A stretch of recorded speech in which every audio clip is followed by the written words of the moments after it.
Ini segitiganya kita lipat gini, biasanya lipat di bawahnya supaya lebih kuat.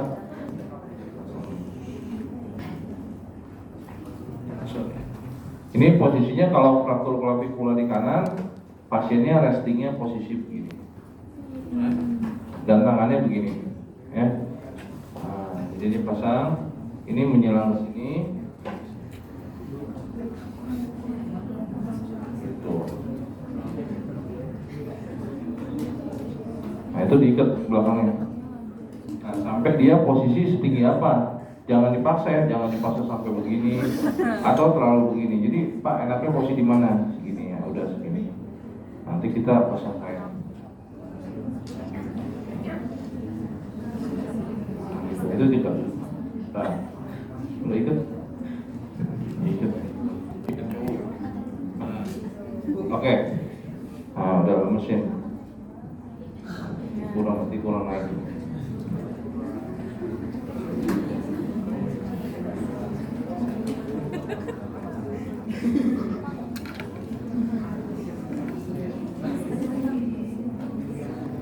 Nanti dikirim ke angkatan aja.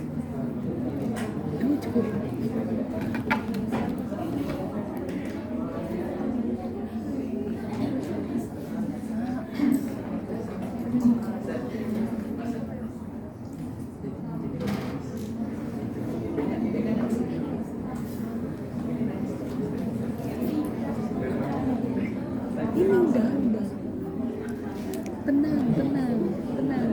Tenang. Kalau kelihatan kok ini.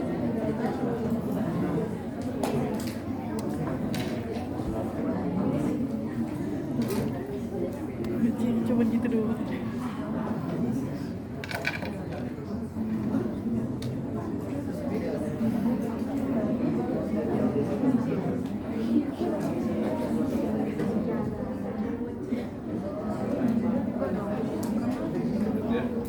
Kurang lebih begini atau bisa dengan pendek begini.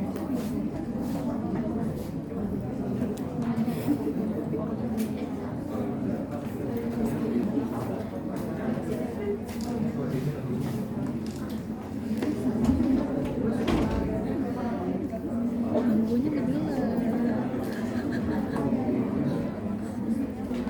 Ya, posisinya gini ya, ingetin ya. Ininya harus menyilang ya. Di sini, di sini. Oke, jangan ada yang salah nanti waktu praktek. Oke. Itu pasang clavicular fracture. Ya. Terus kalau mau ada humerus fracture misalnya.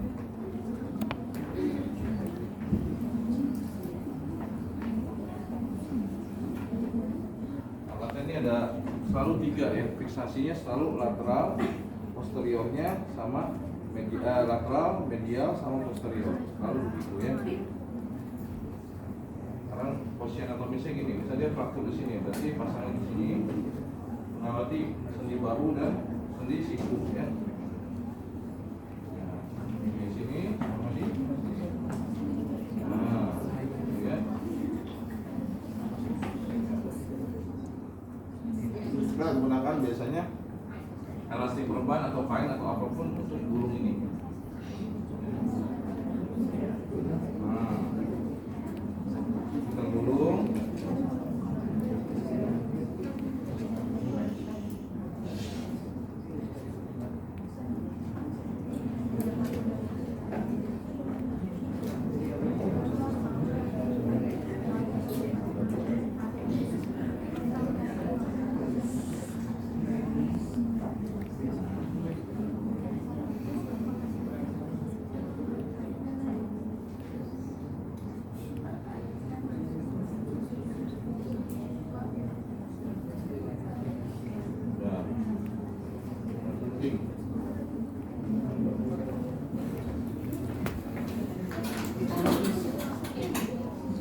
Kalau nggak ada plester, gimana caranya?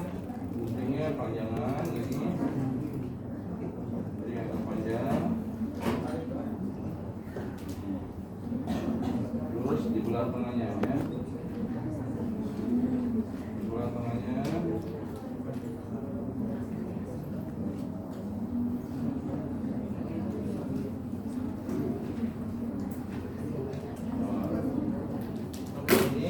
jadikan ikatan. Ya, bagi dua, satu ke belakang, satu ke depan. Balikan.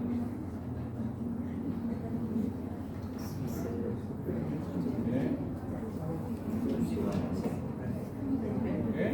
Nah, kurang lebih begini. Ya.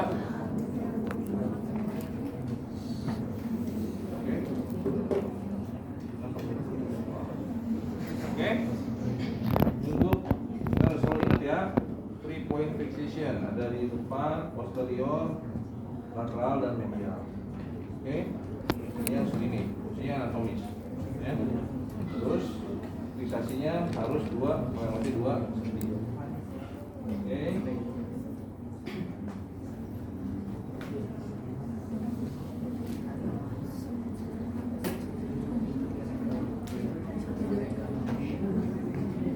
Sekarang satu orang lagi maju. Ya, maju.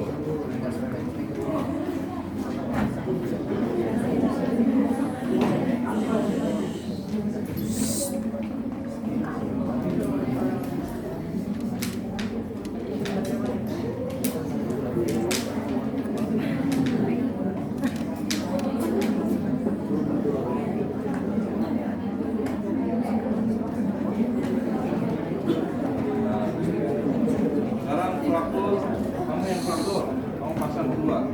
Frakturnya radius ulna di tengah-tengah seperti gabidol. Ayo pasang, gimana caranya?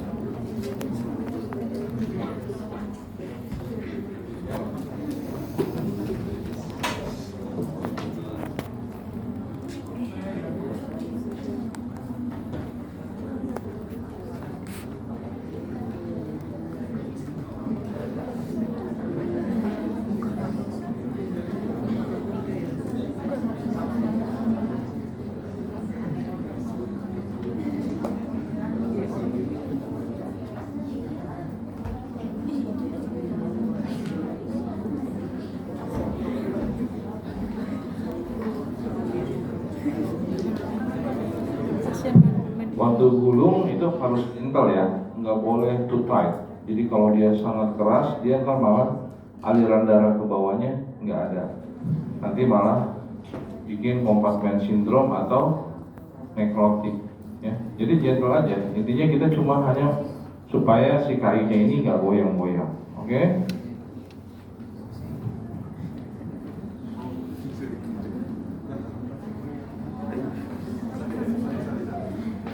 Ya kapan lagi nyakitin temannya di sini? Ya, jangan terlalu keras, sakit. Ya, cukup. Oke, terus gimana caranya? Nggak ada plaster dong, gitu. Oh. Teo ada penting Teo.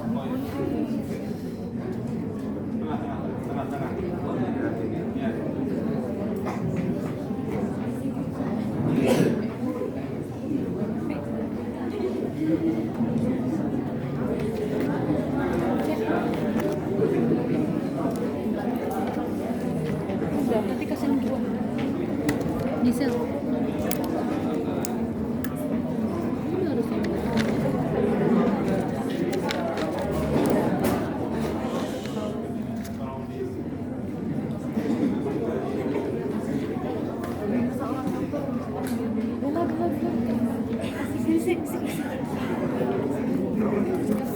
dia dari awal belum tuh.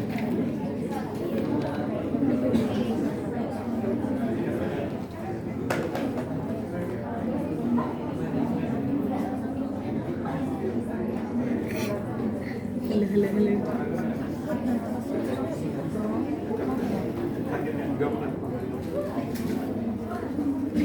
Ya, jangan lupa di beberapa tempat ada namanya tempat saraf keluar. Ini kan neken nih, ya, contohnya di daerah kondel medial. Dan medial itu ada tempatnya nervous apa di sini? Ulnaris. Ya, jadi kita pakaikan padding namanya. Jadi ambil kasa yang tebal sebelum digulung. Jadi dipakein padding.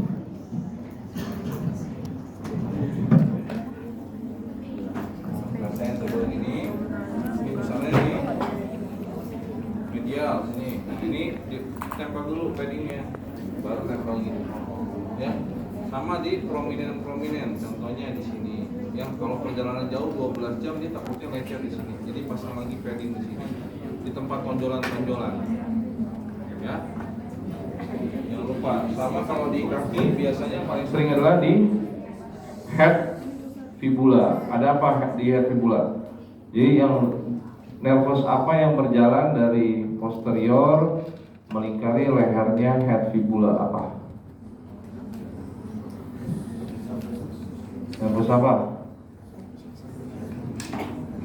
Katanya lagi belajar anatomi. Kalau anak sekolah nggak boleh nggak tahu. Kalau saya udah lulus boleh lupa. Kalau anak sekolah nggak boleh nggak tahu. Apa?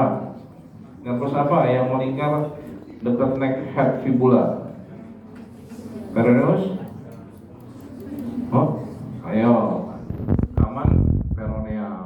Nanti kaman peroneal akan bercabang ke depan. Jadi apa? Peroneus superficialis sama deep yang ke posterior. Gampang anatomi. Kok pada nggak bisa sih?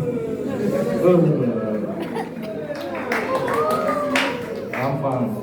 Oke, udah ngerti ya soal pasang spalak ini ya. Jangan lupa tadi kalau ada area-area prominent, terutama dipasangin padding.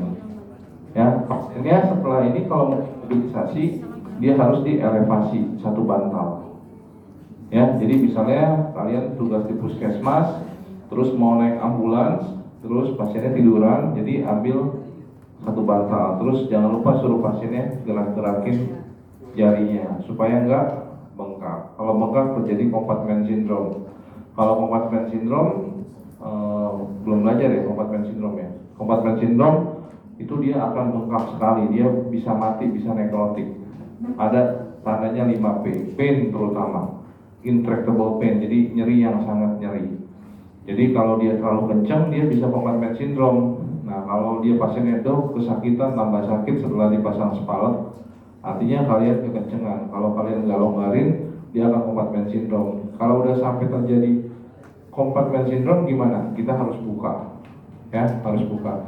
Makanya kalau pilihan di puskesmas atau di rumah sakit ada elastic bandage, better pakai ini. Kenapa? Karena ini masih ada daya elastisnya. Kalau kita tarik, ya, dibandingkan pakai kasar. Ya, kalau ada ini pilih yang ini. Oke, sekarang tungkai bawah. Yuk bukain dulu. Awas kegunting.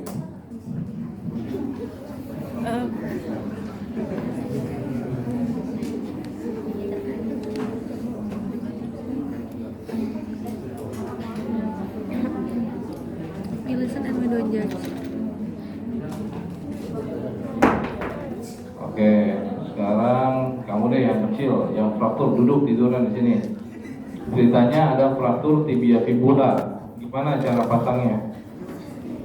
Yuk pasang.